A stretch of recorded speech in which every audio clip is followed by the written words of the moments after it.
Wake Up, Snow White.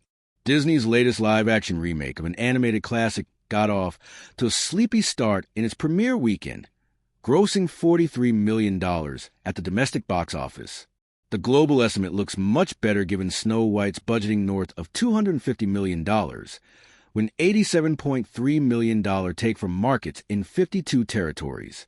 While the film's underperformance isn't altogether surprising given its scandal-ridden production and rollout, it may also not be cause for much concern.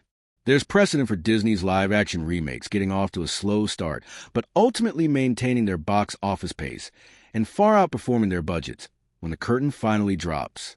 The Little Mermaid, 2023, for example, opened at $95 million on a nearly identical budget to Snow White, but after 12 weeks had grossed nearly $570 million globally. With Rachel Zegler in the titular role and Gal Gadot as the evil queen, the remake of Walt Disney Pictures' historical first foray into feature-length animation did pull off another impressive feat in its opening weekend, unseating the Chinese animated mythic epic Ne Zha 2 from its top spot at the global box office, a title it had held the past 8 consecutive weeks. That film, based on Su Zhonglin's 16th century novel Investiture of the Gods, and directed by Jiaozi, added $15 million at the global box office, and now boasts more than $2.1 billion. At the domestic box office, Snow White was followed by Steven Soderbergh's spy caper Black Bag, which took in a meager $4.4 million in its second week of release for a $14.8 million total. Captain America continues to make his country proud in the third spot, with Brave New World adding $4.1 million in its 6-week release for a $192 million domestic total.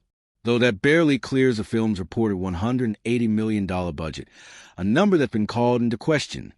The Marvel superhero romp passed $400 million at the global box office this weekend. In 4th and 5th place domestically are Bong Joon-ho's highly anticipated Parasite follow-up Mickey 17 and the violent Jack Quaid action comedy Novocaine. The former film brought in $3.9 million for a $40.2 million total, and the latter brought in $3.7 million for a $15.7 million total.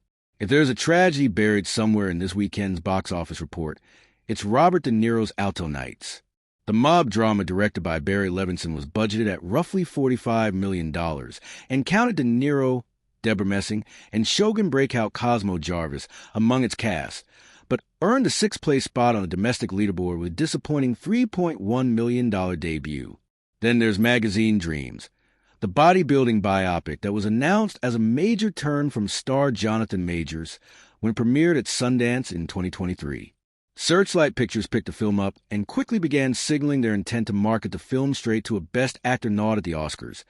But the day after they set a release date, Majors was arrested following an altercation with his then-girlfriend, Grace Jabari, and later found guilty of assault and harassment. The film opened this week to a stunningly low $700,000, which works out to a meager $859 per theater average across 815 locations. The domestic top 10 is rounded out by the Looney Tunes movie The Day the Earth Blew Up, neon horror The Monkey from Longlegs director Osgood Perkins, DreamWorks animated Offering Dog Man, and independently produced Christian film The Last Supper. The global picture is an altogether different one, with Mickey 17, Black Bag, and Brave New World earning the 3rd, 4th, and 5th spots with $12 million, $7.4 million, and $7.1 million, respectively.